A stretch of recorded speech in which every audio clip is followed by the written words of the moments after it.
Om Swastiastu. Tiang muasta Iman Asda Putra kelas YE nomor 17. Tiang jagi ngodar materi cerpen.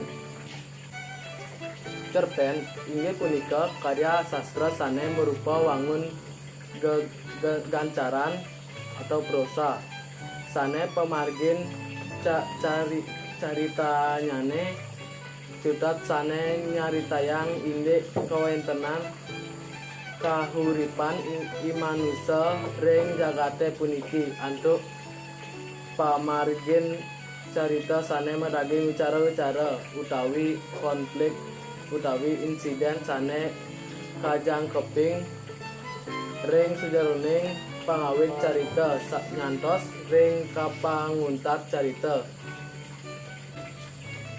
ngenenin indek satua bawa utawi cerpen puniki ring sejeroning dagingane kapalih antuk kalih unsur ini punika sane merupa unsur intrinsik iwah sane merupa unsur ekstrinsik.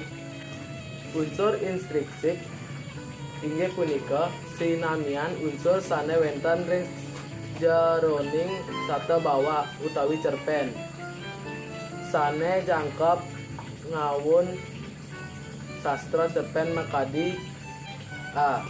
Buntong pikayunan utawi ide pokok sane katlantarang oleh sang kawi utawi pangarang ring sejeroning karya sastra inggih punika kawastanin tema.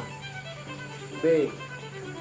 Kula Pali pamargin cerita saking pangawit carita nyantos wenten wicara-wicara utawi konflik sane kajangkepin antuk panguntat cerita inggih punika kawastanin alur cerita utawi plot.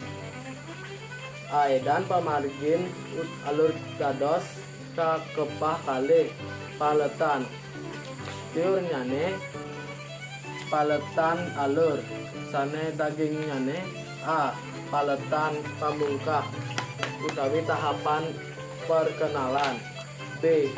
Paletan medalnyane wicara utawi peningkatan konflik. C.